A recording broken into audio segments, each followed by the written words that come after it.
I said, you know what? I might as well just fix my snap-on ratchet wrench.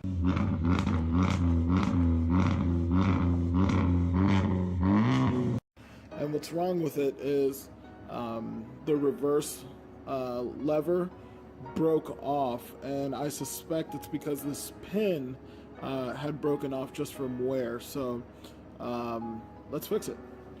And before I start, I emailed Snap-on and I said, hey, the drive reverse lever broke off my ratchet wrench. It's from the 70s. What can you guys do for me? And they sent me a rebuild kit. Actually, they sent me two rebuild kits. The first one was just for the drive lever, and then the second one was a full rebuild kit, which I'll show you guys momentarily. But basically, we have to, these are just built with such high quality that we have to take these two wrenches off, and then we have to take that pin out. So let's get to it. So we took out the two little flathead screws. There's a spring and ball bearing, so just be careful with that, not to drop it. There's the faceplate, and here's the pawl. And basically, the little dowel rod that was in the pawl broke off, causing the drive lever to fall off. So we have to punch out that, and we're going to punch it out with, well, I forgot the tool, so now I have to go grab it. Alright, so now I have to use the vise just to kind of have like a suffice working station.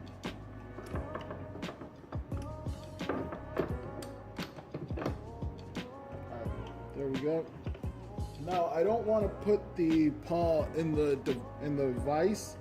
I just want to punch out that little hole. So I'm just gonna stick that through there with no pressure on it. It still moves around, and then I'm just gonna punch it out. Finally got out the little dowel rod that was in there, the little pin. And man, was that a chore. I was getting ready to just pull out the rebuild kit, while the other full rebuild kit that Snap-on had sent me for this wrench, instead of just using the drive lever kit. But you know, I just kept wrenching on, and I had to drill it out, and it was in there pretty good. So you know, that took a little bit of work.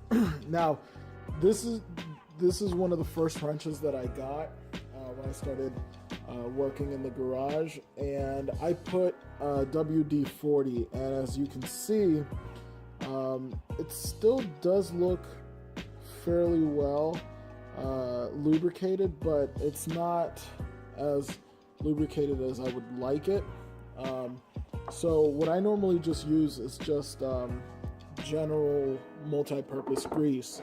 And just because it's thicker and it's just you know, just a more it's just a tougher grease, I just use that now on my wrenches, and I find that when I open them years later, yes, the grease has broken down a little bit, but not to the point that, you know, it just kind of looks like it's never been greased. And so that's kind of like the issue that I'm running into here with this wrench. I'll just put a gob of it in there, and I know you guys are gonna say, well, that's too much. Oh yeah, but I'd rather it be too lubricated than not lubricated enough. And so for sure I got the little spring in there.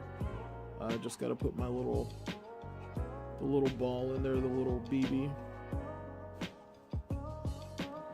and just spread this lube evenly throughout.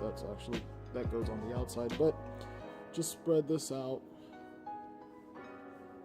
and just kind of make sure that everything is pretty well lubed.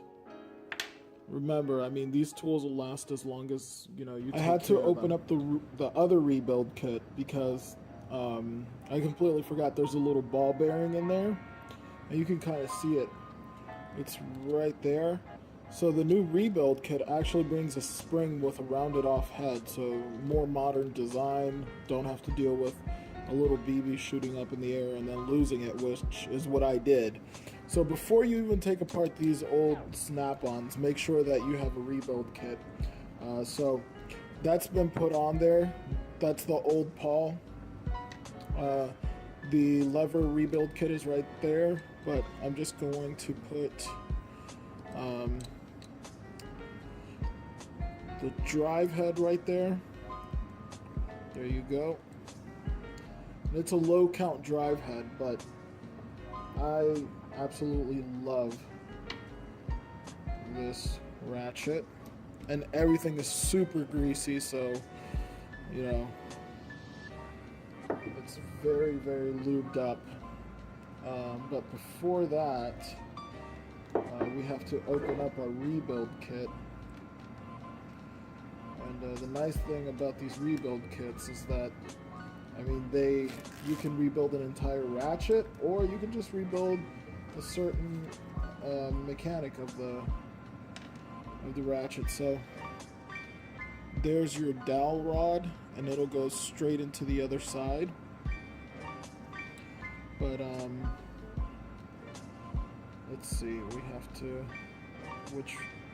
so now the lever has a squared off head. Alright, so I'm just going to put everything back together before I start pressuring down that lever.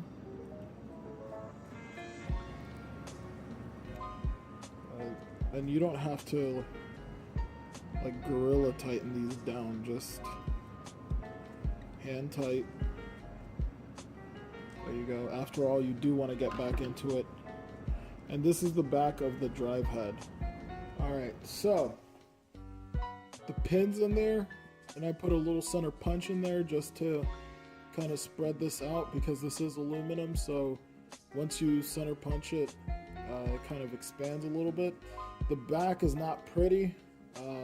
I put it in a vise and just forgot to put the aluminum lips on the vise, but it works, and it's a tool after all. And really, if it bothers me that bad, then I can just grab the full rebuild kit, and it brings a second component of the lever kit. So it works, and it's back to normal, and it's ready for years of abuse. It's also been greased up pretty well. So this little 36 tooth ratchet is ready for more and more years of work. Thanks for watching.